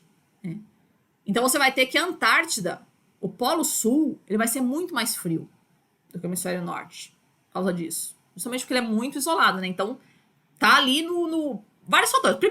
Primeiro porque é continente, então você já tem o efeito da altitude ali. Segundo, que o gelo é branco. Terceiro fator são essas duas circulações geofísicas fechadas que vão isolar tanto o oceano quanto a atmosfera da Antártida em relação ao restante do planeta. Então, é muito difícil chegar a energia do restante do planeta em direção à Antártida. Então, ela fica muito gelada. Quando você está no Polo Norte, não. Né? A circulação atmosférica ali, né, ela é mais desorganizada, então permite que volta e meia, né, alguma massa de ar quente consiga entrar no Polo Norte. Tá? Então o Polo Norte ele vai ser muito mais quente do que o Polo Sul. O Polo Norte, durante o verão, pode registrar temperaturas positivas, sem problema nenhum. E tipo, não é 1, 2 positivo, é 5, 10 positivo. Na Antártida, nem no verão você tem temperatura positiva. E, tipo, passa longe, assim. No verão é 20, 30 negativo. Então, é muito diferente. Os dois hemisférios, climaticamente falando, eles são muito diferentes. Então, não dá pra gente aplicar a mesma lógica de funcionamento de um hemisfério para outro. Tá? Tudo isso para dizer o quê, né? Quando eu vejo uma geleira derretendo no hemisfério norte, a gente fica com medo que a Antártida vai derreter também. Não. Tipo, pra tu derreter a Antártida, ou mesmo parte dela, cara, precisa aquecer demais esse planeta. Não dá, tipo, aquecer o Ártico, aquecer a Groenlândia, tranquilo, dá pra fazer. Tá? Antártida, não. A Antártida é muito fria e ela é muito isolada. Então, enquanto a Antártida permanecer no polo, enquanto ainda tivesse continente aí no polo, tá? Aí vai ficar difícil a gente conseguir derreter ela. Tá? Então, a gente não pode entender a climatologia dos dois hemisférios como se ela tivesse as mesmas lógicas de funcionamento, né? São duas lógicas completamente diferentes, porque é como se fossem dois planetas diferentes, né? Por causa dessa distribuição inhomogênea de continentes e oceanos. Ok? Isso aqui a gente já viu tudo. Agora passamos para as correntes marítimas. Tá? O que são correntes marítimas? São como se fossem rios que tem no oceano, que eles são governados pelos diferentes campos de vento da Terra. Então, é o vento que vai provocando, né, um sopro, vai literalmente soprando a superfície do mar. Tá? O que acontece? As correntes marítimas, elas vão trazer para outros locais da Terra as características do seu local de origem. Então, vamos pegar aqui um exemplo. O que nós temos? O giro que a gente tem no hemisfério sul. Vai ser uma barata aqui? Não. Mas se fosse uma barata, vocês iam ver ela soltando a louca aqui. Meu Deus do céu, eu odeio barata. O que nós temos aqui pro Atlântico Sul? Vamos supor aqui. Né? Eu tenho uma corrente que ela sai aqui da África. Vai pegando aqui pelo centro aqui do Equador. Ela chama, muito criativamente, de corrente centro-equatorial. Ok. Bateu aqui na América do Sul, ela se bifurca em duas aqui, ó. Bifurcar é óbvio que é em duas, né? Então vai aqui uma em direção às Guianas, que chama Corrente das Guianas, e outra que vem aqui em direção ao litoral do Brasil, que chama Corrente do Brasil. Aí tá. Aí depois, a corrente do Brasil. Ela vai descendo, ela faz parte da corrente circumpolar antártica, né? Corrente que circunda a Antártida, ela se chama corrente circumpolar antártica. E aí ela vai voltar aqui, completando o giro pelo litoral africano de novo, né? Que aqui já tem um nome mais criativo, é a corrente de Benguela. Tá? Aí esse é o giro aqui. Então sai aqui, faz esse giro aqui. Mesma coisa para o hemisfério norte. Tá? Vai fazendo esse giro aqui, bate na Europa e depois volta em direção à África. Então sai aqui corrente das Guianas, corrente do Golfo, corrente do Atlântico Norte, corrente das Canárias, voltando para a África. Esses são os dois giros que a gente tem aqui para o hemisfério, para o Oceano Atlântico. O que vai acontecer com eles em relação à temperatura? Então, se a corrente está saindo do Equador, ela vai ser quente. Se ela está vindo em direção se ela está saindo do polo, ela vai ser fria. Mas as correntes marítimas frias, elas não são frias só porque elas vêm do polo. Acontece o seguinte, tá? Pensa. A água está saindo aqui da África e vindo em direção à América do Sul. Né? Você concorda que está faltando? Começa a faltar água aqui na África e acumular água aqui na América do Sul. Só que a gente não vê isso. O oceano ele tá mais ou menos constante aí o nível. Então o que acontece? Né? A água que vai aflorar aqui na África de novo, ela não é só a água que veio do polo. Ela é uma água que vem de subsuperfície. A água que está debaixo aqui, na hora que sai essa água superficial, empurrada pelo vento, a água que vai aflorar aqui é a água que estava ligeiramente embaixo, assim, 100, 200 metros, assim, 500 até, né? Metros aqui embaixo ela vai aflorar. Então essa água que aflora aqui não é fria só porque vem aqui do polo. Ela é fria também porque ela está aflorando aqui de baixo, subsuperfície, a água ela é um pouquinho mais embaixo do mar, ela é mais friazinha, tá? Tudo isso para dizer o quê? Que dentro de uma bacia oceânica, vou mostrar aqui no mapa que vai ficar melhor.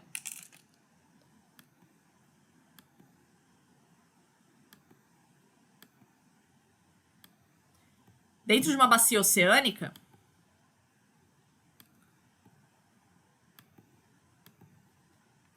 o lado leste do oceano, ou oeste do continente, se você preferir, ele vai ser banhado por uma corrente marítima fria. Tá? Por conta desse giro. Ah, por que faz esse giro? Por que é nesse sentido e não no outro? Por causa da rotação da Terra. Então a Terra gira de oeste para leste. Então as correntes marítimas vão fazer o sentido contrário. Vai fazer tipo uma inércia assim nos oceanos. É a mesma coisa do ônibus quando tá freando. Né? Na hora que o ônibus freia, né? Ou seja, tá indo para trás, você tá indo para frente. A mesma coisa do oceano. A Terra tá indo para um lado, o oceano, então, tá indo para o outro. Então a corrente começa no Equador, né? Indo em direção a oeste, porque a Terra tá indo para leste. Esse é o giro dela. Tá? Então a corrente começa no Equador, né? Então o lado leste do continente ou oeste do oceano, se você preferir, né, ele vai ser banhado por uma corrente marítima quente. E aí o lado oeste do continente ou leste do oceano, se você preferir, vai ser banhado por uma corrente marítima fria, porque é por onde está voltando essa circulação, né? Então a corrente sai da África e vai em direção à América do Sul. Então vai ressurgir ali uma água de subsuperfície ali no litoral africano. Então esse comportamento você pode reparar que ele se repete nos outros continentes. Então eu também tenho uma corrente marítima fria do lado oeste da América do Sul, que é a corrente das Falklands, ou também chamada de corrente do Peru, tá? Eu tenho a corrente da Califórnia, na América do Norte. Eu tenho a corrente das Canárias, na Europa e África, tá? Que mais que eu tenho também aqui? Aqui na Oceania, ele não marcou o nome, mas tem também na Austrália essa corrente, tá?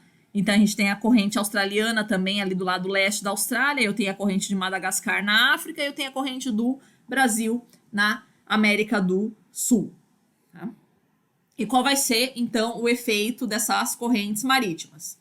Se o seu litoral é banhado por uma corrente marítima quente, ele vai ser mais quente e mais chuvoso, mais úmido, porque a água quente, nesse ar mais aquecido do litoral, vai formar mais nuvens, tá?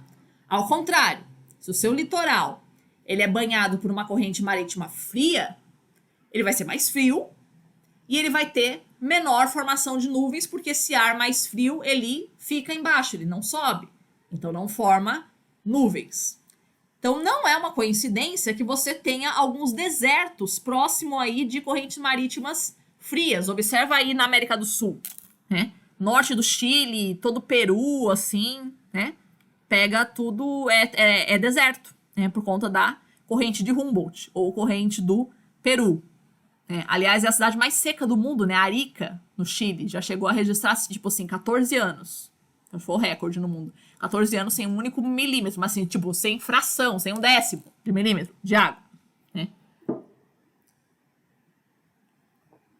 Tá? Na África, você tem na Namíbia, que é o chamado deserto de Kalahari, tá?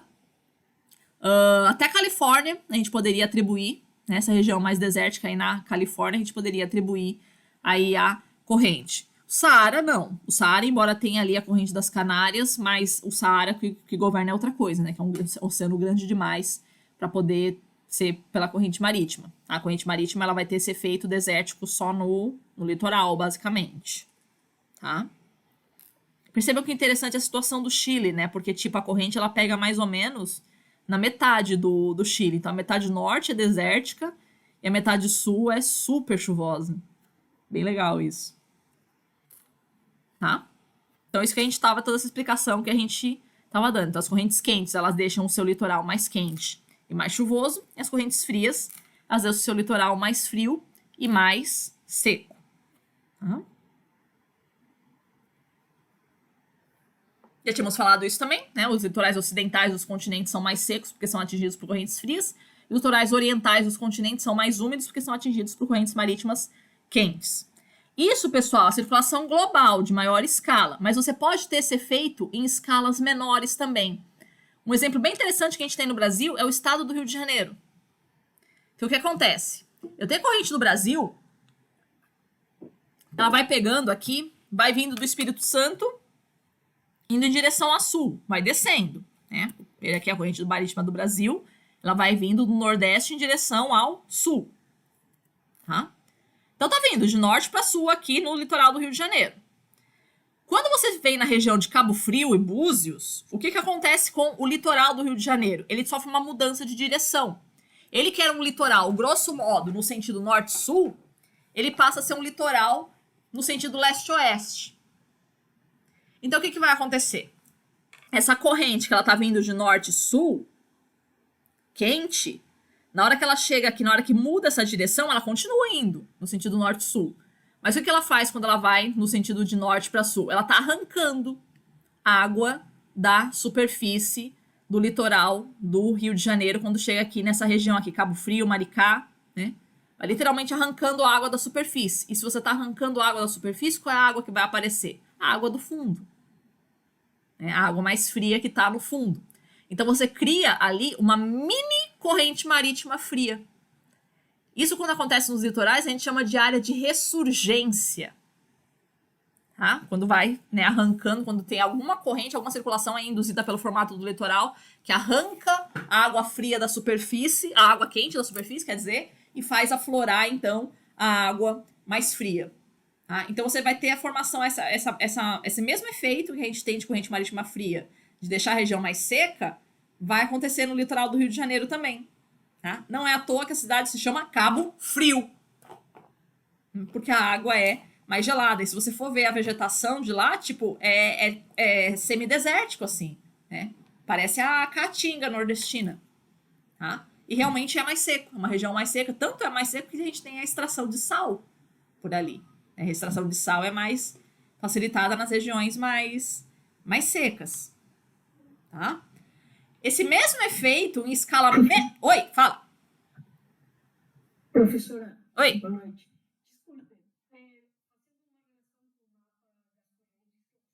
Ah. E aqui diz que os litorais ocidentais Isso. seriam mais secos. Aham. E os mais ocidentais seriam mais úmidos. Isso. Mas o Chile, nesse mapa aí, ele só aceita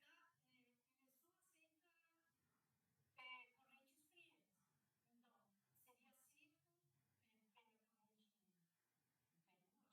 Uhum. Uhum.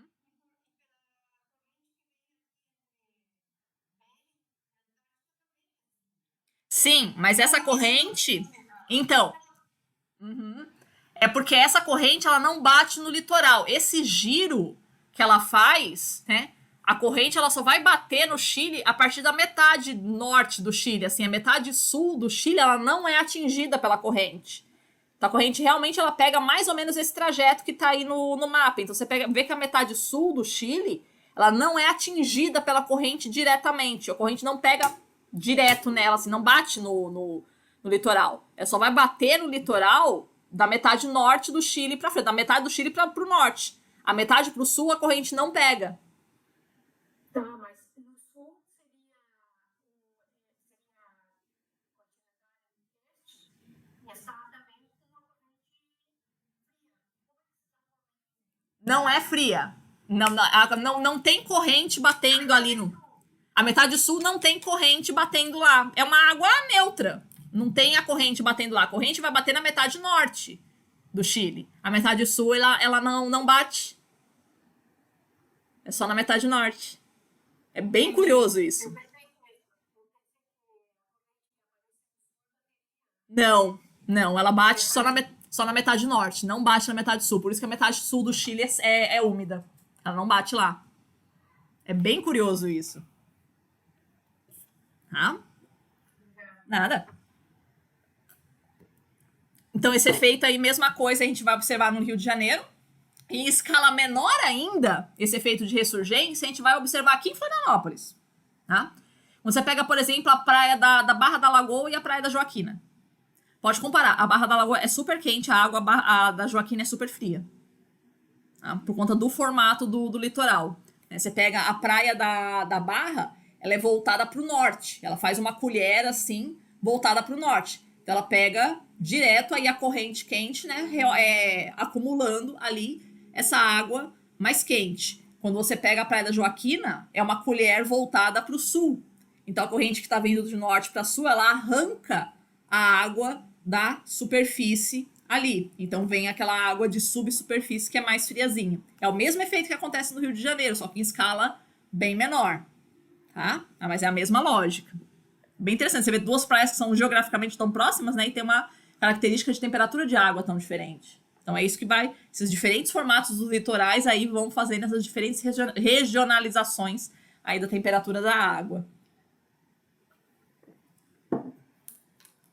Tá? Outro fator climático é a cobertura vegetal. Então, qual é o efeito da vegetação para o clima? A vegetação vai interferir no sombreamento, então a vegetação faz sombra, né? Vai reter umidade no solo, não é que ela produz umidade, ela retém a umidade por mais tempo no solo, então ela evita a perda hídrica do solo, né? Porque já está fazendo justamente porque está fazendo uma sombra, né? Sobre o solo, então dificulta a evaporação sobre o solo. E reduz também a velocidade do vento. Como qualquer rugosidade que você tiver no terreno, vai reduzir a velocidade do vento, tá? Em termos de, quando a gente está falando de grandes florestas, né, elas podem produzir alguma nebulosidade, tá? Cuidado, que a gente tem a falsa noção, que é muito espalhada pela mídia, de que a floresta ela é produtora de chuva. Daí a gente vê esse negócio dos rios voadores, esse papo todo aí, tá? Gente, nenhuma floresta produz chuva, tá? A água vem do oceano. O que a floresta faz é reduzir a velocidade de circulação da água dentro do continente. Costumo brincar que a floresta ela tem a mesma função do creme hidratante na sua pele. Você sabe que não existe creme hidratante, né? O que existe é o creme antidesidratante. Né? Nenhum creme vai conseguir trazer água para sua pele. O que ele evita é que a sua pele perca água mais rápido. Essa é a função do creme. Então, a mesma coisa a floresta. Ela não produz chuva, ela não traz umidade. Ela evita uma perda rápida da umidade que chega ali. Tá? Ela retarda a velocidade da perda da água, do trajeto de uma massa de ar úmida para outras regiões. Isso dá pra gente a falsa ilusão de que ela produz chuva. Não, ela retarda a velocidade do transporte hídrico para outras regiões, tá? Gerando ali um acúmulo de água, mas ele é temporário. Uma hora ele vai sair dali, tá? Esse retardamento, no caso da floresta amazônica, ele pode chegar, dependendo da região, a 50%, né? Essa velocidade de retenção da umidade, tá? Então, a água ela vai vindo do oceano, né? E aproximadamente 50% ela é reciclada, vamos dizer assim, dentro da floresta. Ou seja, chove ali, evapora de novo e vai chover de novo dentro da floresta. Então, né, não é transportada para outro lugar, ela vai ficar ali por mais tempo, ela vai demorar para sair dali, tá? Então, muito cuidado quando a gente fala, né, a gente tem esses discursos, eu entendo a vibe preservacionista, mas uma coisa é você desejar, né, a preservação do ambiente, outra coisa é você trabalhar com dados científicos, não necessariamente essas vontades coincidem, tá? Se você for considerar que toda a região amazônica ela apresenta precipitações de 2.000 a 4.000 milímetros anuais, e se for verdade que a gente tem que a floresta ela recicla 50% da sua umidade, ou seja, se a gente remover a floresta, ela teria ainda mantendo naquela região uma precipitação então de 1.000 a 2.000, já que 50% da precipitação seria reciclada ali dentro da floresta. Ou seja, se a gente tirar a percentagem que é representada pela floresta, sobra a percentagem que é representada pelo oceano, que varia aí de 1.000 a 2.000 milímetros, que é o trazido do oceano em direção ao continente. Nenhuma área do planeta tem essa precipitação chamada de deserto. Florianópolis, a precipitação do ano é 1.500. Florianópolis é deserto? Não. Tá? Então, a gente tem que tomar muito cuidado com o discurso que a gente defende, tá? Você quer defender um discurso, ok, defenda pelos motivos certos, tá? Use os dados científicos corretamente, tá? Desmatamento não provoca desertificação na Amazônia. Pode ser no interior do Nordeste, ok, que lá já é seco. Na Amazônia, não, tá?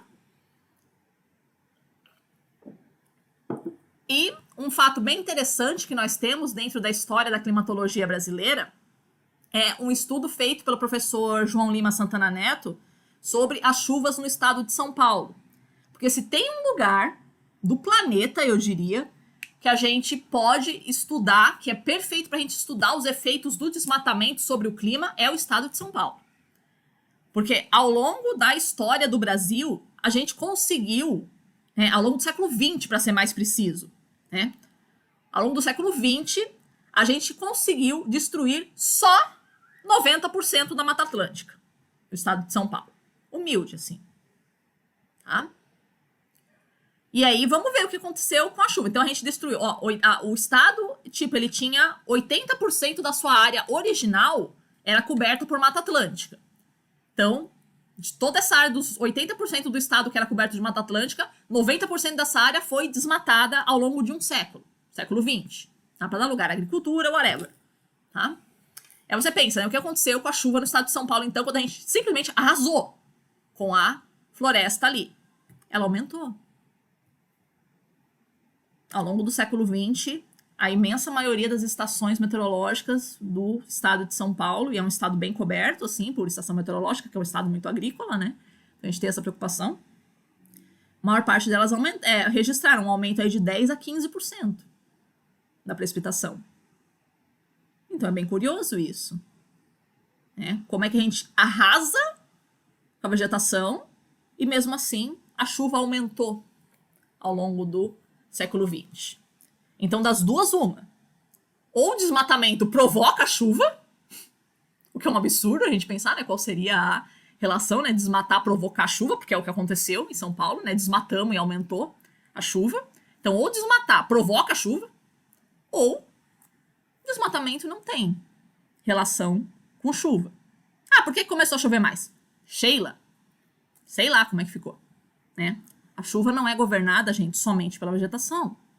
A chuva tem milhares de outros fatores que vão estar atuando. Temperatura do oceano, ciclo de El Niño e Laninha, até mancha solar, se a gente for pensar, vulcanismo, né? Um monte de coisa vai influenciar na precipitação.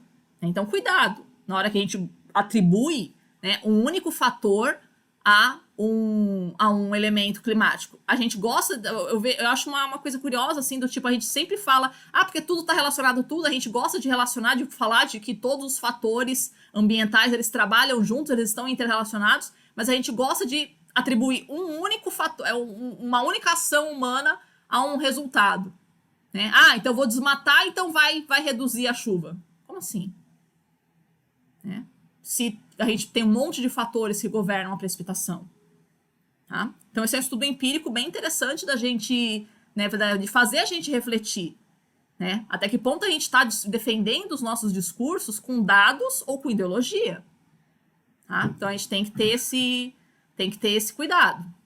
Ok?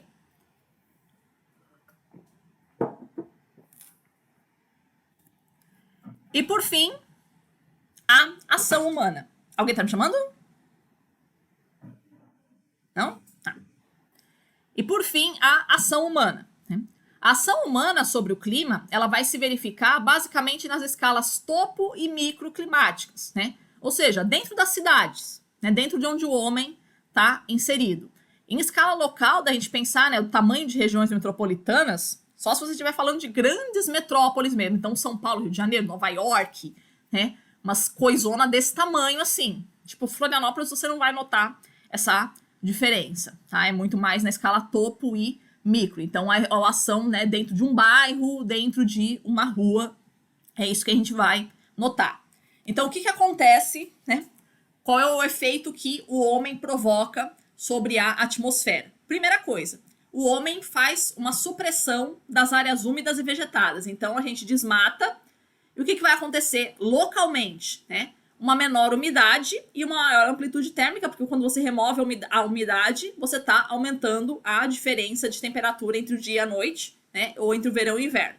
Professora, aí você não está acabando de se contradizer? Você não acabou de falar aqui que o desmatamento ele não vai provocar essa alteração climática e agora, quando você está falando da cidade, vai provocar? Escala. Essa é a função do geógrafo. Entender qual a diferença de escala. Aqui eu estou falando em termos de escala regional, estou falando de um estado inteiro. Aqui eu estou falando dentro de uma cidade. Né? Então, cuidado com a noção espacial. Né? Uma coisa é o que o desmatamento provoca dentro de uma cidade. Outra coisa é o que o desmatamento provoca dentro de um estado, dentro de um país, dentro de um planeta. Tá? Então, quando eu removo a cobertura vegetal da cidade, eu estou removendo umidade e estou aumentando a amplitude térmica. Então, o verão vai ficar mais quente e o inverno vai ficar mais frio. O dia vai ficar mais quente e a noite vai ficar mais fria. Segundo ponto, outra coisa que a gente faz também, a gente aterra os alagados, né? A gente aterra lago, a gente retifica os rios, a gente faz aterro no litoral. Então, isso também, eu estou reduzindo a umidade, aterra o mangue, né? Então, isso eu estou reduzindo a umidade do terreno também. Tá? É a mesma coisa que desmatamento, o efeito prático, isso para a atmosfera, né? Reduzindo a umidade da atmosfera. Segundo ponto, né? A alteração da geometria do terreno, que é basicamente os prédios que a gente vai construindo. Então, os prédios vai fazendo aquele efeito que a gente viu com relação ao albedo na semana passada. Eu dificulto a saída de energia da cidade. Tá? Quando eu aumento a área da cidade, né, a energia que vai batendo dentro da cidade fica põe, que nem aquele ping-pong, aquela sinuca ali dentro dos prédios, ela demora mais para sair. Né? Então, a cidade ela fica mais quente aí por esse efeito das edificações. Então, muito embora a remoção de umidade faça com que a noite fique mais fria na cidade, na prática eu não vou verificar isso. Tanto o dia quanto a noite vão ficar mais quentes na cidade em relação ao campo, por conta desse aprisionamento de energia que eu tenho em função das edificações. Esse efeito vai conseguir contrabalançar o efeito da umidade. Tá? Uma alteração do albedo... Oi! Essa alteração do albedo, se as edificações fossem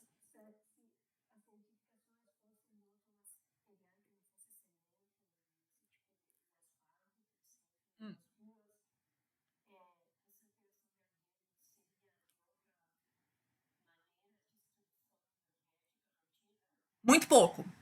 Muito pouco. Tem a noção de que a cor vai influenciar com os materiais, mas muito pouco. A grande questão é justamente a geometria mesmo, é o fato de você estar ondulando o terreno. E aí não tem jeito, né? Qualquer prédio que você colocar, não interessa do material que ele seja feito, não interessa da cor que ele seja feito, ele vai ondular o terreno. Então esse efeito de aprisionamento da energia vai ser praticamente o mesmo. Vai influenciar a cor? Vai. Vai influenciar o tipo de material? Vai, mas comparado com o efeito que é produzido pela ondulação do terreno, que é feita pela edificação, muito pouco. Não é relevante, não. Tá? Em termos para a cidade. Tá? Outra coisa também, né? A redução do albedo, né? Não só por essa questão das edificações, mas o fato do asfalto ser preto, né? Que ele aprisiona mais energia, então adiciona mais um outro elemento que aquece a cidade, tá? Outra questão também que aquece mais a cidade, a redução da velocidade do vento induzida pelas edificações, né? Então, a função do vento qual é? É dissipar a energia, né? Trocar aquela camada de ar que tá ali em cima da cidade. Se eu tenho essa troca dificultada de ar, que é dificultada pelas edificações, vai aquecer ainda mais a cidade. Perceba, a gente tem um monte de elemento na cidade que só faz ela ficar mais quente, né?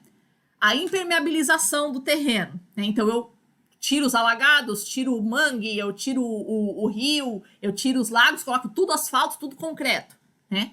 Primeira chuva que der, parabéns, né? Você tá numa região tropical, vai acontecer o quê? Vai alagar tudo, tá? Aqui em Florianópolis eu vejo pouco alagamento, cara, mas São Paulo é um terror. São Paulo é época de verão, assim, meu Deus, corre, né? Dá 4 horas da tarde, assim, no verão, cara, ninguém fica na rua.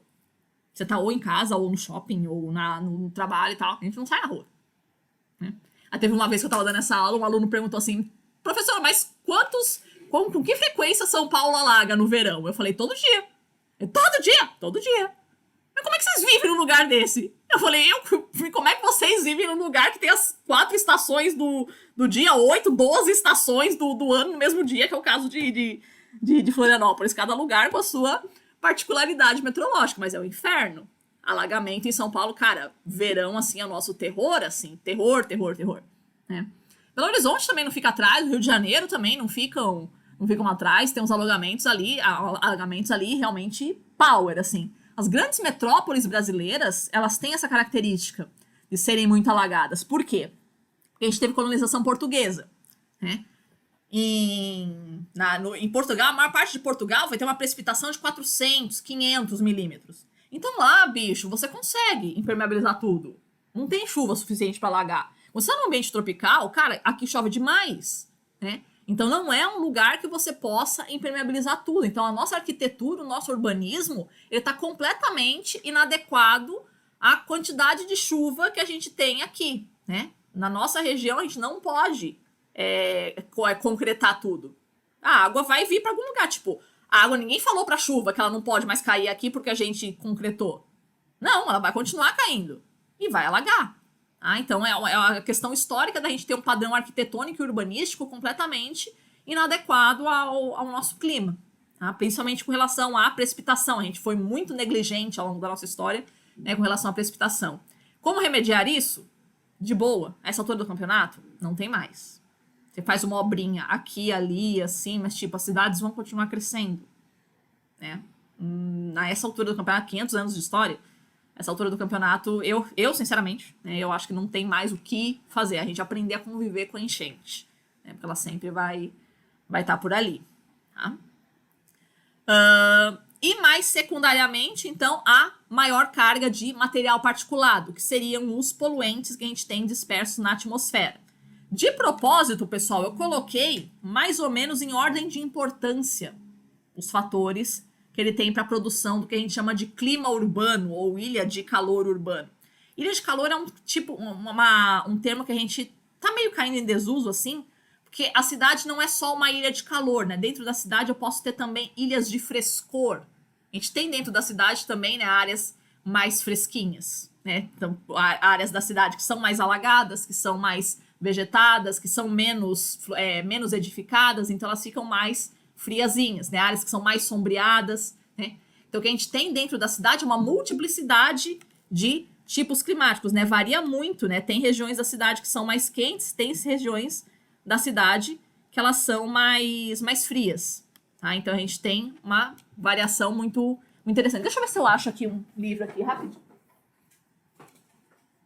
Vou mostrar para vocês. Aqui.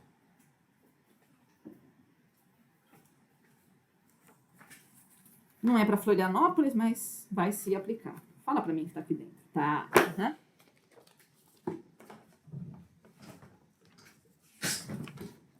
Essa pesquisa, ela foi feita, porque esse Tarifa e Armani aqui é o orientador, o professor Tarifa é o orientador do meu orientador. Vou mostrar a pesquisa que eles fizeram. E o Armani é o responsável por eu estudar mudanças climáticas hoje. Um dia eu conto essa história para vocês. Foi ele que me sugeriu. Aqui a gente tem um mapa da cidade de São Paulo mostrando as chamadas unidades climáticas naturais, né? Então aqui a gente tem Serra do Mar, Serra da Cantareira, que são as regiões mais frescas da cidade. Aqui, Rio Pinheiros, Rio Tietê, Avenida do Estado, né? É o Taman da TI, aqui. Né? Então, os vales dos rios, né? Com uma unidade climática diferenciada, né? O Espigão da Paulista, Avenida Paulista aqui mais friazinha, né? Porque é mais alto. Tá? Então, essas regiões mais altas aqui da Zona Leste também. Então, a gente tem diferentes tipos climáticos dentro da cidade. Isso aqui são os tipos climáticos naturais. Isso daqui, os tipos climáticos urbanos. Tá? Percebam que, da mesma forma que eu tenho a zona sul, extremo da zona sul, extremo da zona norte mais frios, também vou observar isso nas unidades climáticas urbanas, né? Ou seja, o clima urbano, ele não consegue anular o natural. Vai modificar, né? Mas não vai conseguir anular, né? E o que a gente observa aqui, né, que a gente sempre fala em clima urbano, que o centro da cidade ele é mais quente do que a periferia. Em São Paulo isso não é verdade. Por quê? A gente observa que a periferia, ZL, aqui, é mais quente do que o centro. Porque o centro é mais rico, é mais arborizado. Então eu tenho aqui ilhas de frescor dentro do centro, e não ilha de calor. Por isso que a gente evita falar assim, que o clima urbano ele é marcado por ilha de calor. Não, a gente pode ter ilhas de frescor dentro da cidade. Né? Ele é mais urbanizado, as edificações são mais baixas e tal. Né? Que a impermeabilização do terreno é um pouco menor. Né? Então você tem aqui que é um pouquinho menos quente o centro. Aqui para ZL, aí a coisa muda de figura. Aqui é quente. Aqui a urbanização é mais favelizado, né? É mais autoconstrução mesmo. Tá? Então aqui a impermeabilização do terreno é muito elevada. Muito elevada. Então realmente fica mais quente. Tá? Aqui, esse pedacinho da Zona Sul também, Santo Amaro, Jardim Ângela também, né? Essas áreas são mais quentes também, tá?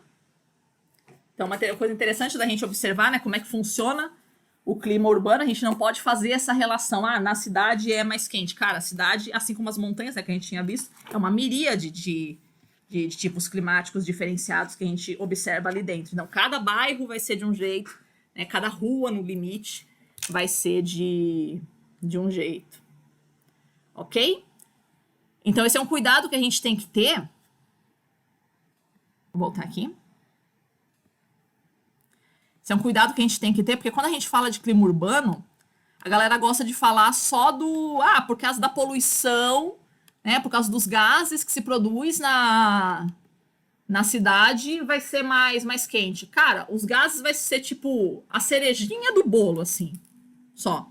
Os grandes fatores que vão fazer a cidade ser mais quente são esses que eu coloquei aqui nesse primeiro slide. Primeiro que a cidade é um ambiente mais seco, então eu tenho uma amplitude térmica maior, né? Então fica mais quente durante o dia e mais frio durante a noite, mas esse efeito é contrabalançado por quê?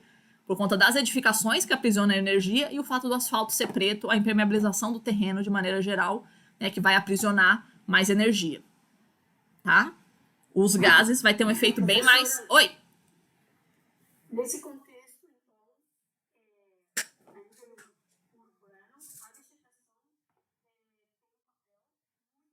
Sim. da organização. Uhum. Uhum. Sim. Auxilia. Uhum. Uhum. Sim, sim. Então, dentro da cidade, sim. O que a gente está questionando é que a noção de que seria numa escala maior, dessa relevância aí para uma escala maior. E a gente tem que considerar Sim. que os seres humanos, eles vivem aonde? Nas cidades, né? Então, o que é mais relevante para a gente não é o que afeta a nossa vida, né? Não é o clima global, é o clima local. Né? De que me serve na minha vida o clima da Índia? O que me serve na minha vida é o clima de Florianópolis, né? É ele que eu sinto no meu dia a dia. Então, o que vai afetar a vida das pessoas é muito mais o clima local, né, do que o clima global. Então, ele que deveria receber mais atenção do poder público, né? Mas, professora,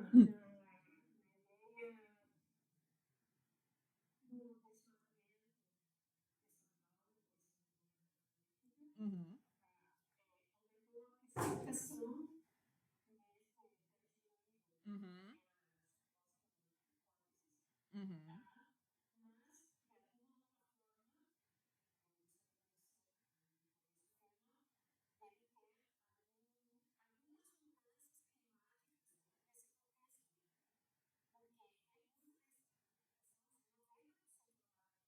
uhum, uhum,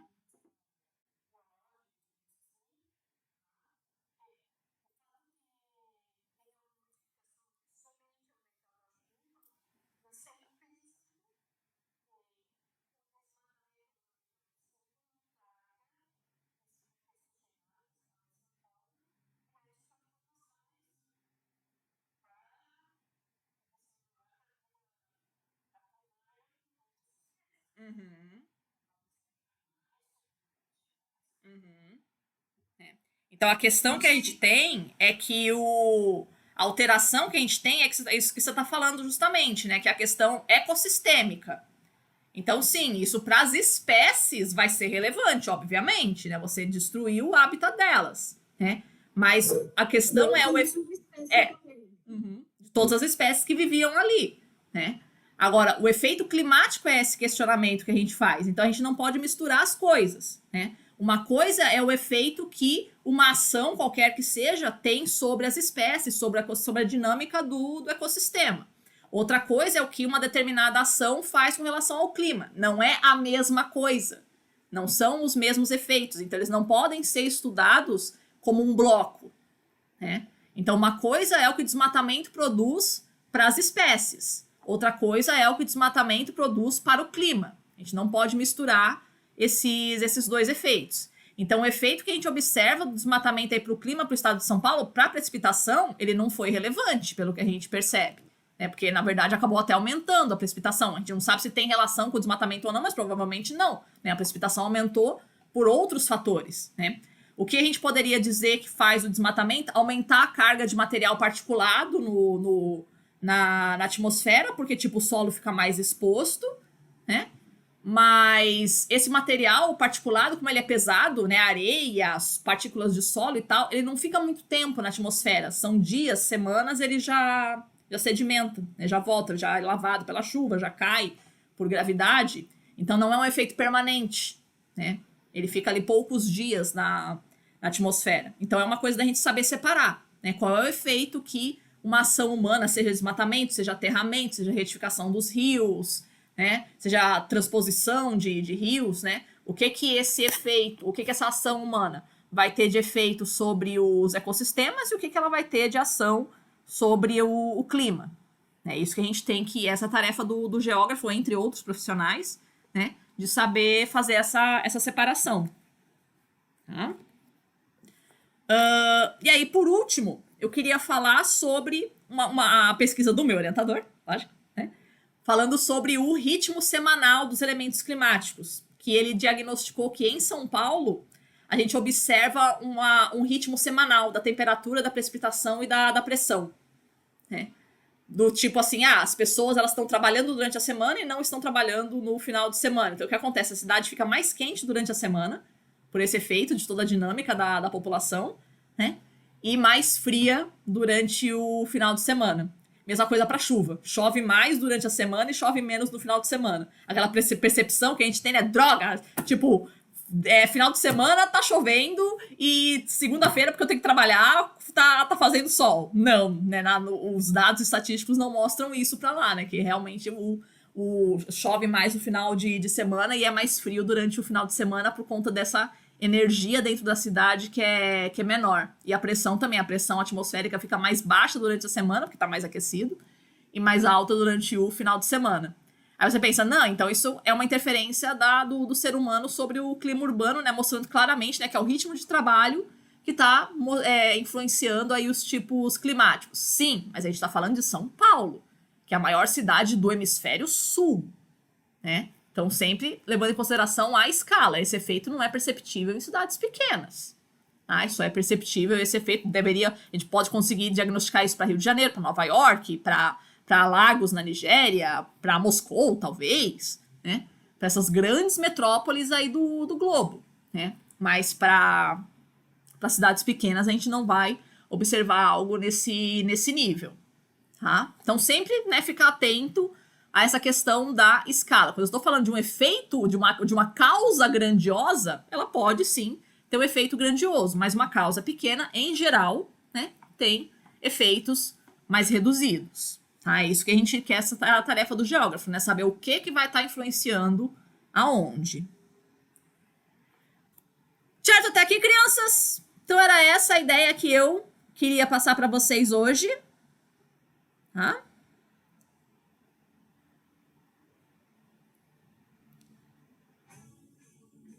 Alguém tem alguma questão?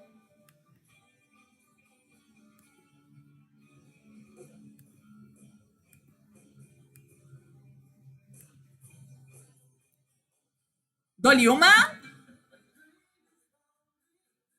Dou-lhe duas. Dou-lhe três. Fechou então, crianças? Mais uma vez agradeço pela presença e pelo interesse de vocês aqui na nossa aulinha. E semana que vem a gente se encontra aí de novo, tá bom? Beijo para vocês. Se cuidem e usem máscara sempre, tá bom? E até a próxima.